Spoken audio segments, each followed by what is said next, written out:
Olá, meu nome é Adnor Carlos Pinto Neto, sou docente da UEG do curso de Pedagogia do campus de Santa Helena de Goiás. Venho aqui hoje gravar esse vídeo da matéria de História Social da Criança e da Infância e vou falar um pouco sobre o texto Crianças Pequenas e Consumo, que lugar a escola ocupa, certo? De Tatiana Rodrigues Barbosa, e refletir sobre como a escola se posiciona frente à questão de consumo nas primeiras idades. Para entender melhor sobre o texto, precisamos saber quem é a autora, quem é Tatiane Rodrigues, certo? E Tatiane Rodrigues Barbosa é uma pesquisadora que investiga a infância e os impactos das relações de consumo na educação. Ela trabalha com o conceito de infância como uma construção social. E vou explicar também como o consumo tem se inserindo na vida das crianças pequenas e qual o papel da escola nesse processo. Então, para a gente começar a falar mais, a gente vê Tatiane Barbosa discute assim como nos tempos modernos as crianças são cada vez mais inseridas no contexto de consumo mais cedo. Elas não são mais vistas apenas como os alvos que a gente tem que atingir, mas também como consumidores ativos, consumidores que vão comprar, que vão adquirir, entendeu? As crianças pequenas já têm acesso a produtos e marcas. Isso tem influência sobre o comportamento delas. A autora aponta que a mídia e a publicidade têm um papel muito importante na construção desse consumo infantil, nessa obsessão em ter, nessa obsessão, nesse querer de tocar, de poder comprar, esse consumismo exagerado. E aí vemos o quanto a escola é importante. A escola tem um papel essencial, pois não é apenas um local de aprendizado, não é só onde eu vou aprender formalmente a matemática, o português, as ciências, não. Ela também pode ser o espaço onde os valores do consumo são passados de maneira implícita ou explícita, não só uma questão de matérias, entendeu? Como se fosse cultural. É tão importante que ela ainda menciona que em muitos casos a escola acaba reproduzindo uma lógica de consumo, seja através de conteúdos curriculares ou das relações sociais que se estabelecem dentro dela. Ela mesma sugere que a escola pode e até deve questionar essas práticas e buscar um ambiente mais crítico e reflexivo em relação ao consumo, estimulando as crianças a questionarem o que estão consumindo e por que estão consumindo, qual que é a lógica daquilo ali. E Barbosa ainda vem perguntando, ela traz outro ponto muito importante, de como o consumo pode influenciar a construção da identidade das crianças, como que isso vai gerar um caráter, uma personalidade. Então, desde cedo, elas começam a se identificar com marcas, produtos e estilos, o que acaba moldando a forma de como se veem e como são vistas pela sociedade. Como, vou consumir porque, vou comprar tal tênis da Nike, porque está no estilo, todo mundo usa. Então, eu não quero ficar fora da moda. Então, a escola precisa ajudar as crianças a entenderem que consumir não é apenas uma questão de obter produtos, mas também é refletir sobre as escolhas e as influências que elas sofrem. Quais os benefícios, quais os malefícios que aquilo ali pode levar, que aquelas escolhas podem trazer. Então, vemos aí que o texto de Barbosa também gera algumas discussões. Alguns críticos afirmam que ela foca muito nas influências externas, como mídia e publicidade, e não considera suficientemente as dinâmicas familiares, certo? Que também tem grande impacto sobre o consumo infantil.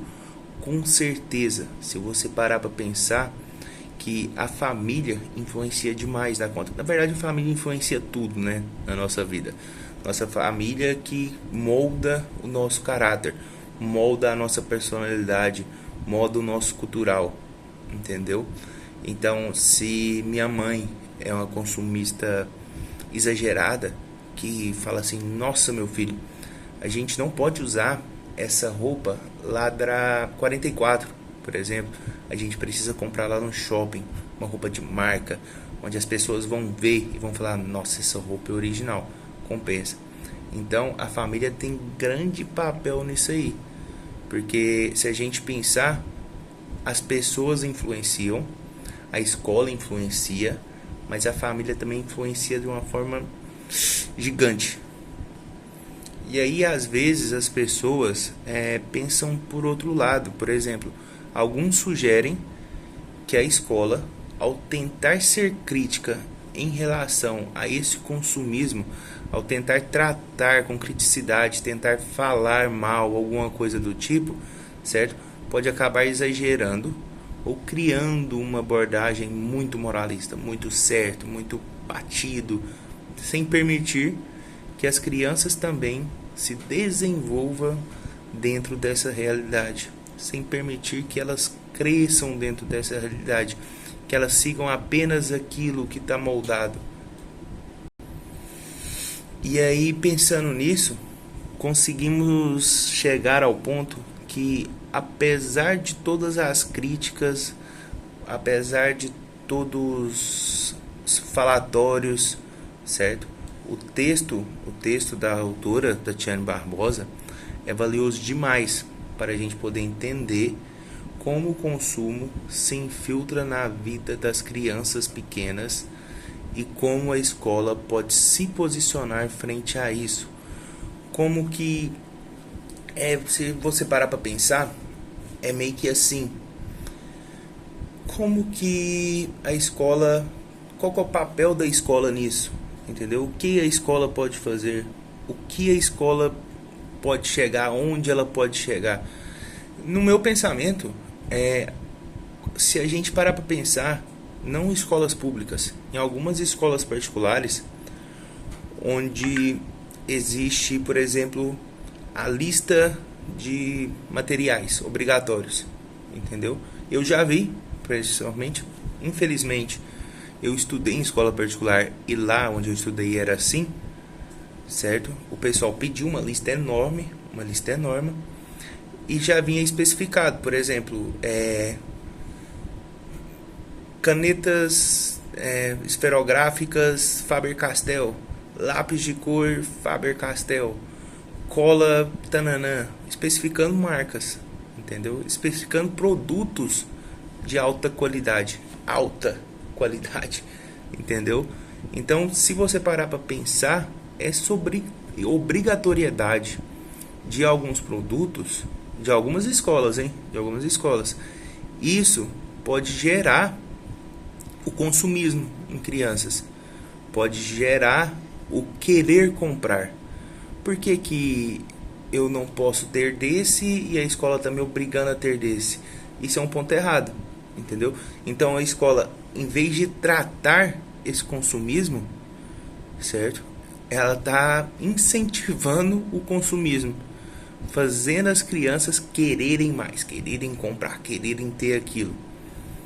Então, basicamente isso. E as escolas, como já foi dito, têm um papel excepcional, um papel que tem que ser tratado. E aí então, após ler o texto, após estudar um pouco sobre esse tema, a gente consegue chegar à conclusão, à reflexão que propõe essa autora, de que a escola não é só um espaço de ensino acadêmico, não é só onde eu vou para aprender sobre a matemática, o português, a ciência, como já foi dito anteriormente, mas também como um lugar de formação crítica e cidadã. É onde as pessoas, as crianças, né, elas se formam mentalmente, se formam culturalmente, certo? E isso é muito importante, muito, muito importante. A gente pega esse tema e vê o quanto ele é relevante para educadores, psicólogos, sociólogos e qualquer pessoa interessada em entender o impacto do consumo nas crianças e como a escola pode atuar nesse contexto. É basicamente isso. Meu nome é Adinor, como eu havia dito no começo. A gente encerra aqui o nosso vídeo explicativo. Espero que tenha chegado com bastante clareza para todos vocês. E abraço, fiquem com Deus.